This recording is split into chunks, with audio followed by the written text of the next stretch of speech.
going to learn a bit more about it and see it in action. Please welcome Tim and Matthew. Guys? Tim? Matthew? Oh. So, kind of interesting transition here from national security back to e-commerce. I hope it doesn't say anything about me that you...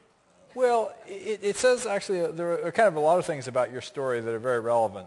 And I want to pick up actually from where Dan Schulman left off earlier, because he kind of teed your story up just about perfectly when he talked about the crumbling of the barriers between online and offline commerce. But also, more particularly, he talked about the need to level the playing field for small to mid-sized merchants. And as far as I understand it, that's what you're really trying to do at X.Commerce. Absolutely. So maybe kind of tell us a little bit about just what is it.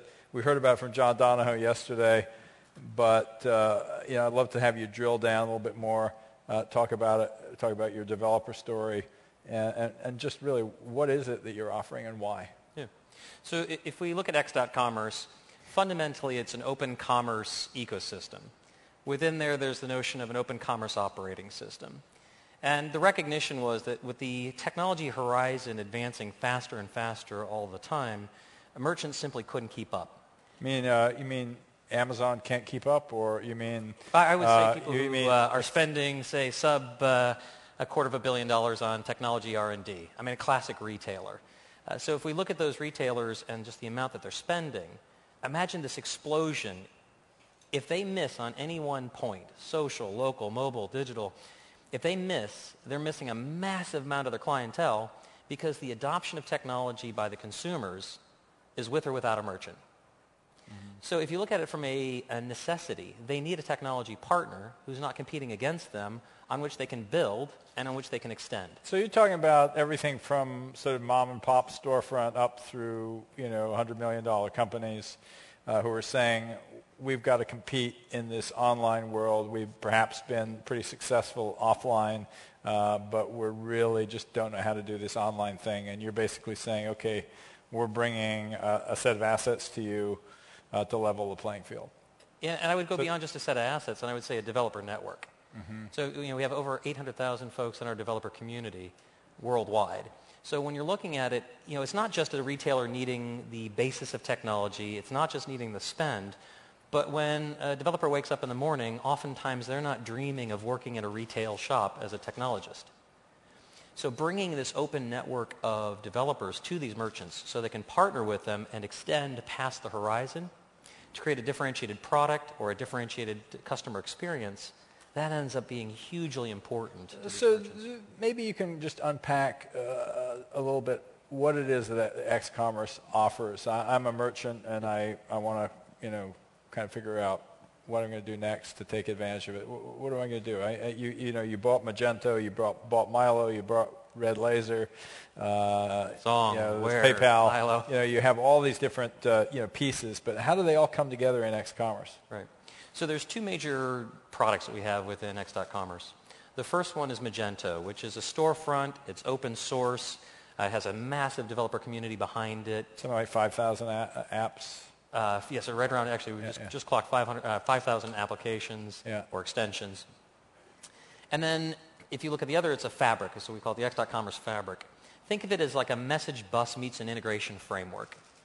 And this allows people to publish their technology and then pick it up, oftentimes through Magento, but literally any other marketplace is welcome to join in, again, from the open perspective. So this allows the technologists...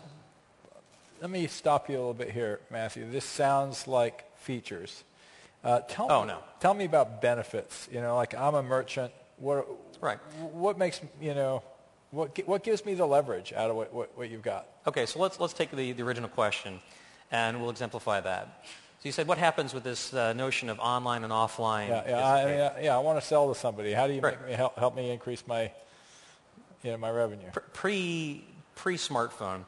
If we go back, say, 5 years, a merchant was either on Main Street or 2 blocks off, and the 2 blocks off would be 1/10 of the volume of Main Street because everything was about location, and it was the whole location, location, location. Now with the innovation, if you have a smartphone and Milo, with the notion of a geofence, you could actually encapsulate all of Main Street and advertise to anybody walking down. Now you can start putting offers into their hand. You can let them know where the store is. And for me personally, walking through with a map, trying to orient it, if I'm in a kitschy small town even, it's a difficult thing. But now that there's maps integrated in, a local offer comes, you're there on the main street. So it's drawing local offers, Absolutely. local comparison shopping. And directions to the store that are walking directions optimized for you. I mean, it takes that process out. And literally, with the right combinations of assets, the local merchant can think of the entire city as their storefront.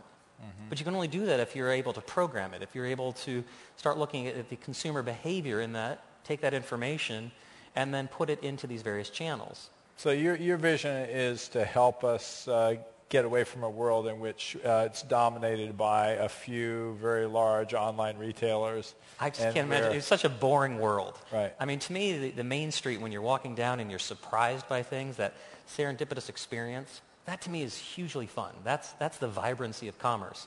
If all I did in the morning was wake up, I put my clothes on, and it said, hey, everything's shopped for you. We know exactly who you are.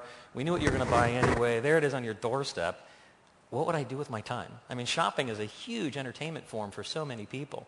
It's a social component. It creates hobbies. The actions of shopping for something. That's always been an aspect of eBay, the game-like quality of it versus, say, going to Amazon where you know what you want to buy and just want to bang, get it now.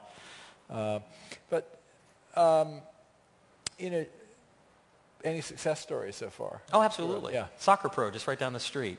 Redwood City. Here's a company that was really struggling. Carlos and Norma, this couple, 5 children living paycheck to paycheck. So we went in and we did what we called an extreme makeover and brought them online. And literally, we had to help them with the inventory management because it created such a tilt in their business. They didn't have the funds to be able to manage the orders. So when you look at the ability to go online, take into conceptualization, here's a local merchant, an independent retailer, who now has multi-channel to different marketplaces, has orders coming in from Australia, has the capability of having Milo so that as people are driving by, if they're looking for a soccer item, they can find it in his store. He was not on the map at all. And this is something that was brought up in literally just a couple of days. So couldn't he have listed his stuff on eBay in the past or on Amazon Marketplace? Yeah, who has the time for that? So imagine yourself, again, you're struggling just paycheck to paycheck. So this makes it all much simpler. Oh, absolutely. And so again, we go back to that fabric. So how does it make it simpler? Publishes one item, and any marketplace that wants to consume it to surface that inventory and offer can do so. Again, pub-sub model. So he puts his inventory out just in one place where he's managing it, which is the context of managing a store. And now the fabric allows it to go off into any different marketplace out there. So when he starts looking at it from, again, including Amazon? If they want to sign up, absolutely, they're welcome to come aboard. Okay, that's interesting. So I want to sort of switch just a little bit to talk about PayPal Access. Because it seems to me, we have this big thread through all the discussions on the web today about social. And a key component of social is identity. And payment is one of the strongest forms of identity around there. I mean, we think about when you're asked to present ID, you present a government ID, and you present your credit card. Sure. And so, how are you guys thinking about identity and payment as an identity network? Yeah.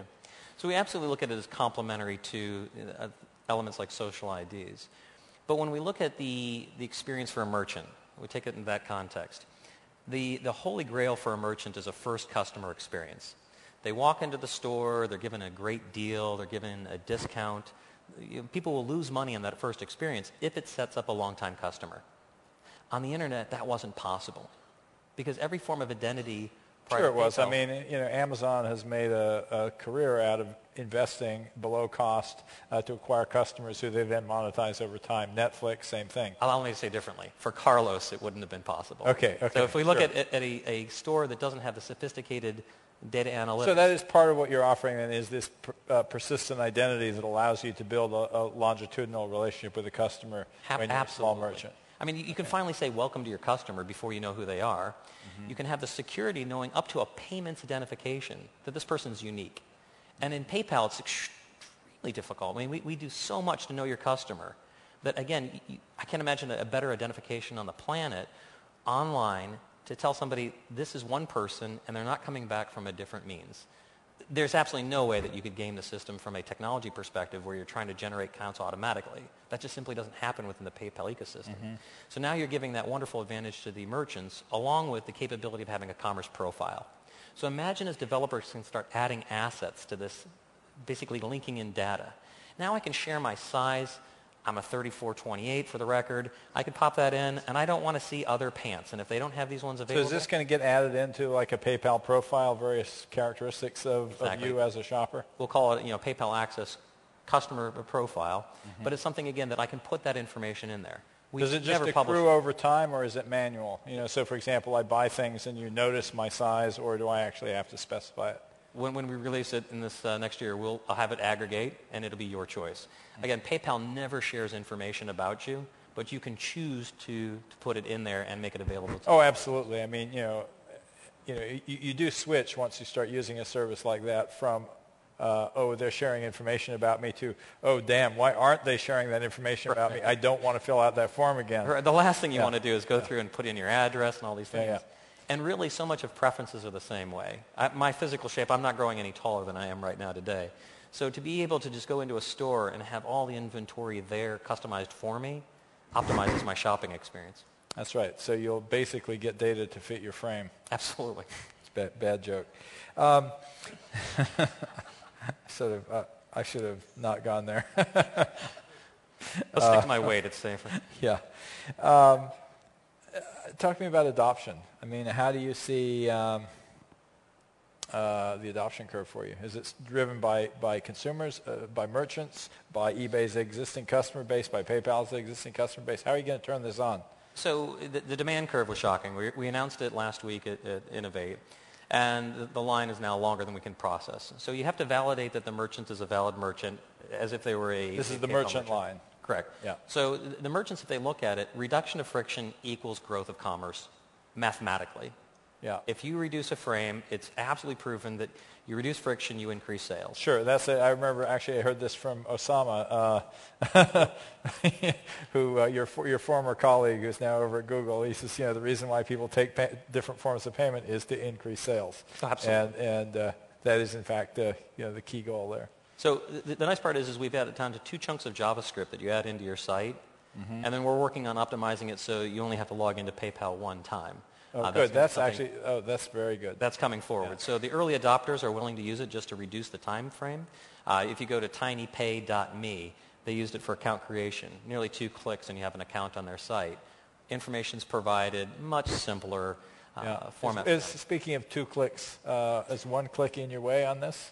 There has to be an allow, and there has to be which information you're sharing. Yeah, and actually, I have to say, with Amazon, realistically, they do go 2 clicks a lot of the time because they've got to verify you anyway. Sure. Yeah.